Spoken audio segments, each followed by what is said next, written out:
start out by saying yes, I am in a mood.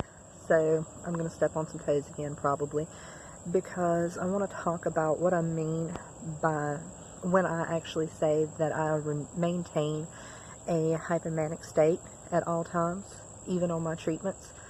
I will admit that several of these symptoms, especially the 3 that pertain to me, are considered to be signs of mania, but for me, I only get 3 symptoms and then they kind of fade, or I start returning back to the lower end of the spectrum. At present, I am at the top of my spectrum, which means I'm having to really work on focusing. That's why you see a lot of shifting, a lot of movement. I just can't really sit still. And no, I'm not manic. I am very close, but I've not quite crossed that threshold yet. And that is why I am constantly saying, even with treatment, I maintain a hypomanic state. I never go out of all my symptoms. They're always present.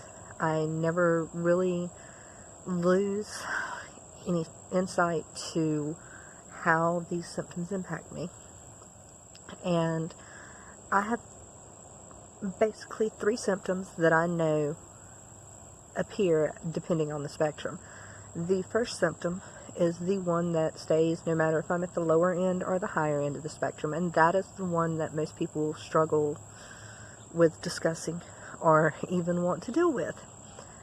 Unfortunately, I don't really have the filter necessary to care. And that one symptom is hypersexuality. That is my main symptom all the way from low end to high end of the spectrum. I have a history that says this probably shouldn't be the case, but unfortunately something about me says, well, you know, that's the perfect fit for you. And the reason I say it stays with me is because I do crave and desire a lot of sexual gratification. And unfortunately, as I progress up my own spectrum, like right now in the higher end, I want more risque behavior or more,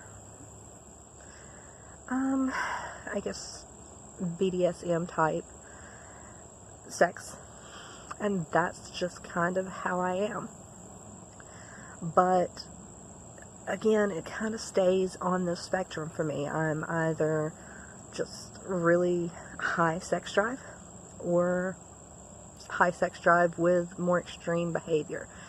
And that's why I say, for a lot of people, that topic's taboo, and I really wish that people could get that out of their mindset, especially considering nowadays sex is a major topic on TV shows, on movies, everything. We're constantly exposed to sex, but the term hypersexuality really flips people out. I don't really get why, because if you can sit here and watch it on TV, or you can sit here and talk about porn, then why can't you talk about someone struggling with hypersexuality?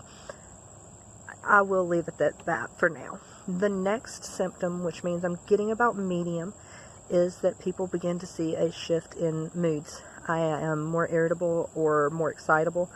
I really could care less what people think, and while I maintain kind of that type of personality all the time, it is getting worse. And as I said, I'm on the 3rd.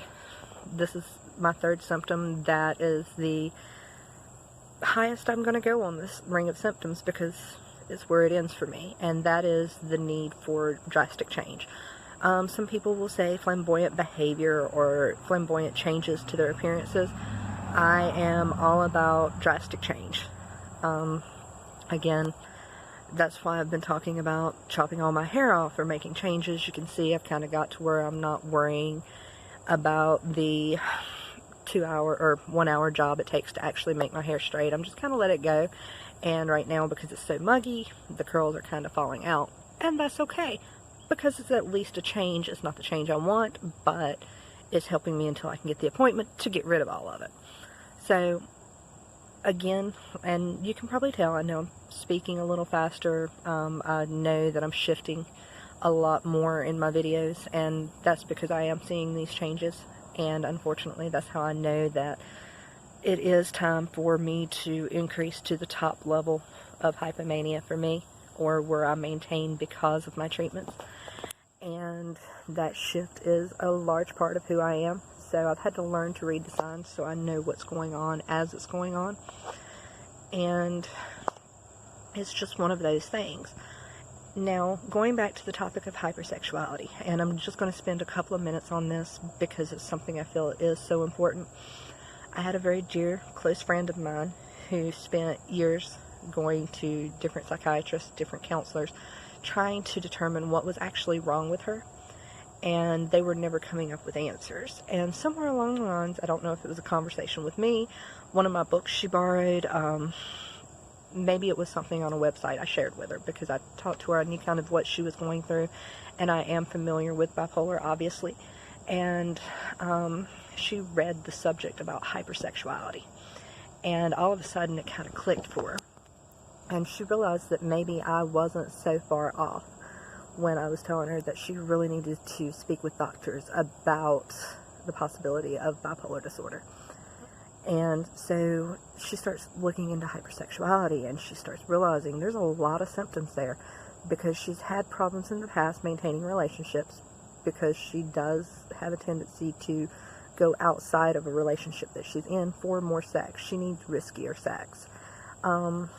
She also noticed that she had multiple partners during certain times, or that she would lean more towards a bisexual tendency during certain times. And for me, these are all common. These are things that I'm familiar with. I usually had to have certain criteria. I have been known to be bisexual, and that's part of who I am, because when I'm in that, even in the hypomanic state, I maintain that hypersexuality, that need for sexual gratification. So after she reads this and learns some more about it, she goes to her psychiatrist, and she goes, well, you know, we've talked about a ton of symptoms, and there's one I really want to ask about. He's like, oh, okay, what's that? And she goes, hypersexuality. And he goes, huh? What do you mean? And she actually had to take the time to explain what she meant, how hypersexuality applied to her. And her psychiatrist goes, oh, then bipolar does make perfect sense for you. And her first question was, then why didn't we discuss this? Because this was the key to unlocking what was wrong with me. And the doctor goes, because that's not something we normally want to discuss. That's not something we're comfortable discussing. Understand, mental illness isn't about being comfortable. It's about speaking out. It's about helping others understand what the symptoms are and what they mean.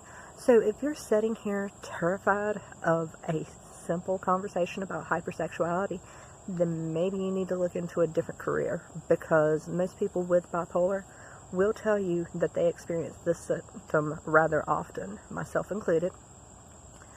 And having said that, like I said, the main focus was supposed to be on what I meant by hypomania, but because of one symptom that I maintain during all forms of my spectrum is hypersexuality, I really felt that it was important to draw attention to what that meant.